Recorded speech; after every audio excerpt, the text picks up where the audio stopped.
In the Kitchen with Mary Mac. Today I'm going to share with you a great cookie. The reason I know it's a great cookie is in the cookbook I wrote great right next to the recipe. So I designated it great upon its first try. This is like the best, one of the best year-round cookies ever. They're titled just rolled oat cookies, and I got this recipe ages and ages ago in a Taste of Home cooking magazine. I think it was probably like the first year that Taste of Home ever came out. So it's a Taste of Home cookie recipe, and I've done a little bit of tweaking to it, not much, but my usual little bit of tweaking. It's such a good base recipe. One of the things I really love about it is it has no eggs in it, which is great for people who need to watch their cholesterol. And also, it's a rolled oat cookie, which is great for people who need to watch their cholesterol. So I'm going to give you the recipe. It's a very, very simple cookie. And what's nice about this is a cookie that you can store the dough in your refrigerator and just slice off and bake a few at a time, which is really nice if you have kids. They want to have a cookie. This is a healthy alternative to that pre-made cookie dough that you get, and it's very, very good tasting. And as I said, I have a little bit of things that I've done to it, so to change it up a little bit. So this is the basic recipe: 1 cup butter or margarine, 1 cup packed brown sugar, 1/4 cup water, 1 teaspoon vanilla extract, 3 cups quick cooking oats, 1 1/4 cups of flour, 1 teaspoon of salt, 1/4 teaspoon of baking soda. So what you're going to do in a mixing bowl, you're going to cream the butter or margarine and the sugar, add the water and vanilla, and mix well. Then you're going to combine your dry ingredients in a separate bowl and add to the cream mixture and mix well.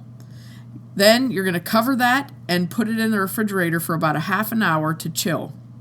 That makes it easier to handle and far less messy to wrestle.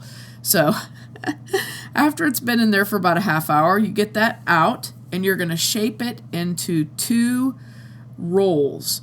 And what you do is divide that ball of dough in half and then put it on wax paper and form it into a sort of a log that's I usually go about 2 inches in diameter and then square the ends off of it. And if you wrap the wax paper around it, you can kind of roll it a little bit and make it into a real nice round log. And then put those, you'll get 2 logs out of that. Put those into a plastic container and put them back in the refrigerator for a couple of hours or until they're firm. Should you leave them rolled up in wax paper? Yes. Okay. Yeah, leave them rolled up in the wax paper and let them get nice and firm. When you're ready to bake them, or when they're ready to be baked, you cut them into 1/2-inch slices and put them on a baking sheet that has parchment paper on it, and bake them at 375 for 12 minutes. 12 minutes is just about right. Sometimes they need an extra minute or 2, but you want them to just be lightly browned.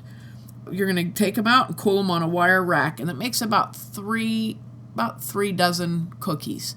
So that's the basic recipe. Now, you can use butter or margarine.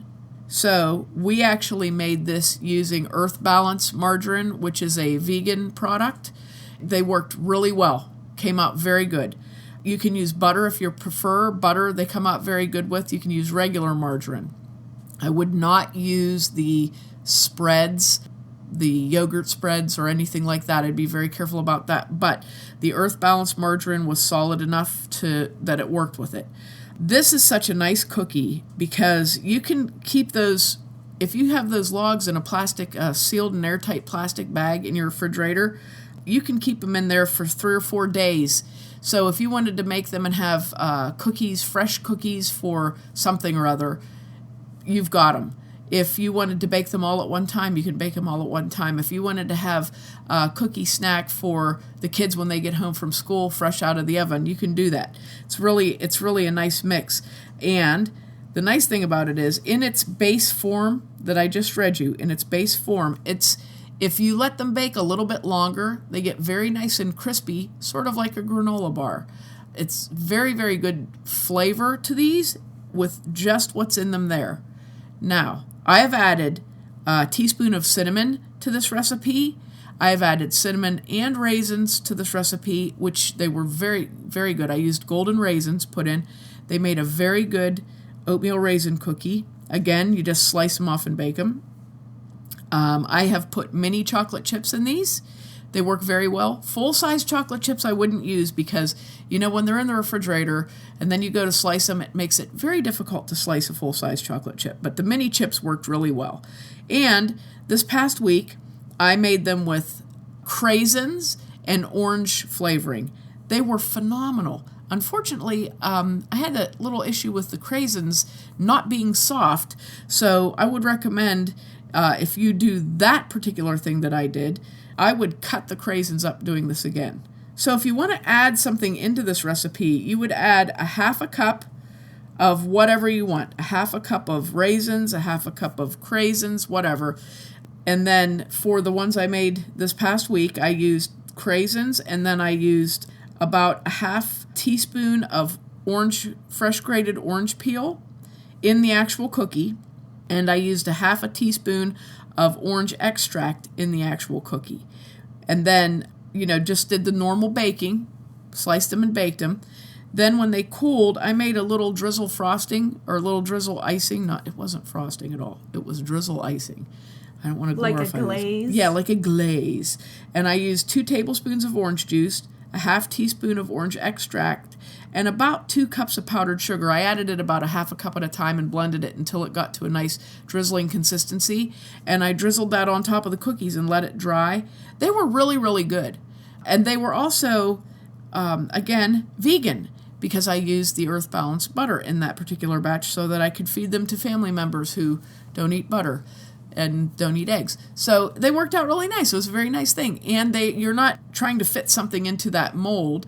And like I said, really, there's nothing in this cookie.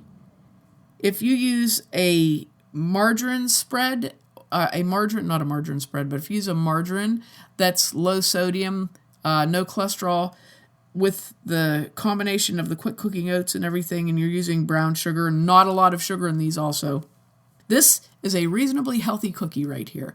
And I looked up the ingredients and everything online for the recipe, and each cookie is about 64 calories, and that was with the craisins in it. So, not bad. And it's a nice size cookie. It makes about a 2.5-inch diameter cookie when it bakes. So this is a really nice recipe. And like I said, you could do whatever you want to do with it. There's so many different things that you could, different flavorings, different spices that you could put in this and just make it into something, whatever flavors you like in it. It's a very good base cookie.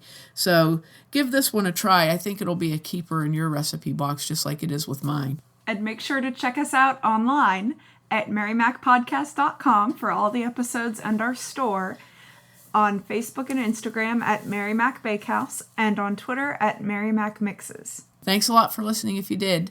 And if you didn't, too bad for you.